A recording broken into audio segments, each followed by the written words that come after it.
From the underground rap scene of Atlanta to the pinnacle of global music charts, one artist's journey has been as unpredictable as his music. This is the story of Young Thug, a figure who redefined modern hip-hop with his eccentric style and boundary-pushing sound, only to face a legal battle that threatens to silence his influential voice forever. How did Jeffrey Lamont Williams, a kid from the Sylvan Hills projects, become the icon known as Young Thug? And how did it all come crashing down? Born in 1991, Young Thug grew up in a city that was already a breeding ground for hip-hop royalty. He was the 10th of 11 children, and life in the Jonesboro South projects was tough. But it was in these challenging circumstances that Thug found his escape and his calling. Music, he wasn't just another aspiring rapper. From the very beginning, he was different. His early mixtapes, starting with the I Came From Nothing series in 2011, showcased a raw, untamed talent. His flows were unorthodox, his ad-libs were wild, and his vocal delivery was a mesmerizing mix of yelps, mumbles, and melodic shrieks. It was a sound that was impossible to ignore. His big break came in 2013 when he signed with Gucci Mane's 1017 Brick Squad Records. This was a pivotal moment. Under Gucci's mentorship, Thug's unique style began to gain traction. The release of his mixtape 1017 Thug was a turning point, earning critical acclaim and catching the attention of the wider music industry. Tracks like Pikachu were unlike anything else out at the time, solidifying his reputation as an innovator. But it was 2014 that truly launched him into the stratosphere.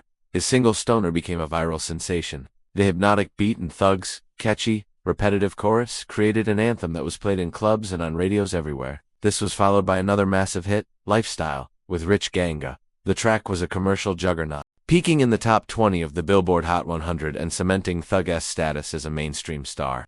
He was no longer just an Atlanta curiosity, he was a global phenomenon. What made Young Thug so captivating was his complete disregard for convention. In a genre often defined by hypermasculinity, Thug challenged every norm. He famously wore dresses and referred to his male friends as hubby and lover, sparking endless debates about sexuality and gender expression in hip-hop.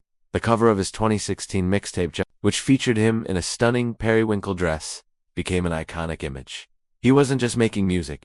He was a fashion icon and a cultural provocateur, forcing conversations and breaking down barriers. His musical output during this period was relentless and consistently groundbreaking. Mixtapes, like Butter Say's Slime Season and Jeffrey, are now considered classics of the trap genre. He collaborated with everyone from Kanye West and Drake to Travis Scott and Camila Cabello, proving his versatility and his Midas touch. His influence was undeniable. A new generation of artists, including Lil Uzi Vert, Gano, and Lil Baby, were clearly inspired by his melodic flows and experimental approach. He wasn't just a part of the culture, he was actively shaping it. In 2017, Thug took his vision a step further by founding his own record label, YSL, which stands for Young Stoner Life Records. It was more than just a label. It was a movement, a collective of artists who shared his creative ethos. YSL became a hit factory, launching the careers of artists like Gunna and Lil Keed. The 2021 compilation album Slime Language 2 debuted at #1 on the Billboard 200, a testament to the power and influence of the YSL family. It seemed like Young Thug was untouchable, a king reigning over the empire he had built from the ground up. His debut studio album, So Much Fun, released in 2019, also hit #1, earning him both commercial success and critical praise. He had finally achieved the kind of mainstream validation that had once seemed out of reach. His 2021 album Punk continued this trajectory, showcasing a more introspective and rock-influenced side of his artistry. He had won a Grammy for his work on Childish Gambino's This Is America, and was celebrated as one of the most important artists of his generation. But as Young Thug's star rose, the shadows of his past and the themes in his music began to catch up with him. On May 9, 2022, the music world was stunned. Young Thug, along with 27 other members and associates of YSL, was arrested in a sweeping indictment. The charges were severe. The Fulton County District Attorney's Office alleged that YSL was not just a record label, but a violent criminal street gang responsible for a host of crimes over nearly a decade. The 56-count indictment was built using Georgia's Racketeer-Influenced and Corrupt Organizations Act, or Rico, a law originally designed to take down the mafia. Prosecutors claimed that YSL was affiliated with the National Bloods gang and had engaged in a wide array of criminal activities. The indictment was shocking in its scope, and it used a controversial tool: Young Thug's own song lyrics, lines from his tracks, which fans had interpreted as artistic expression and storytelling, were now being presented in court as confessions and evidence of criminal conspiracy. This move ignited a fierce debate across the nation. Is it fair to use an artist's creative work against them in a court of law?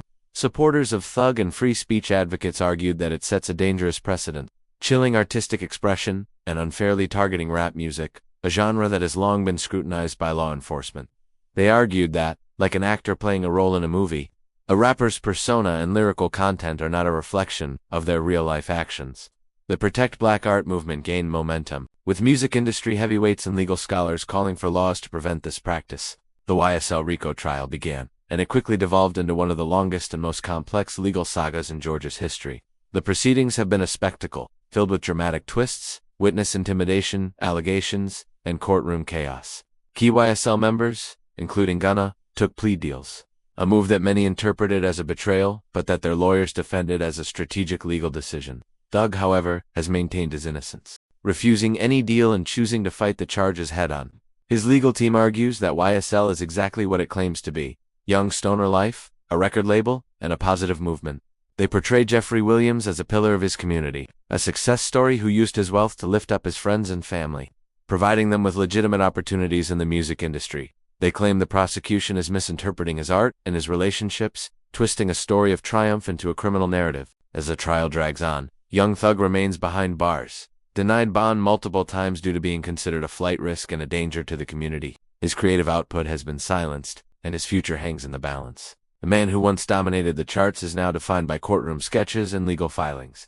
The rise and fall of Young Thug is more than just the story of a single artist. It's a complex tale about art, identity, and justice in modern America. It raises profound questions about where we draw the line between artistic persona and criminal intent, and how the justice system perceives and prosecutes black artists.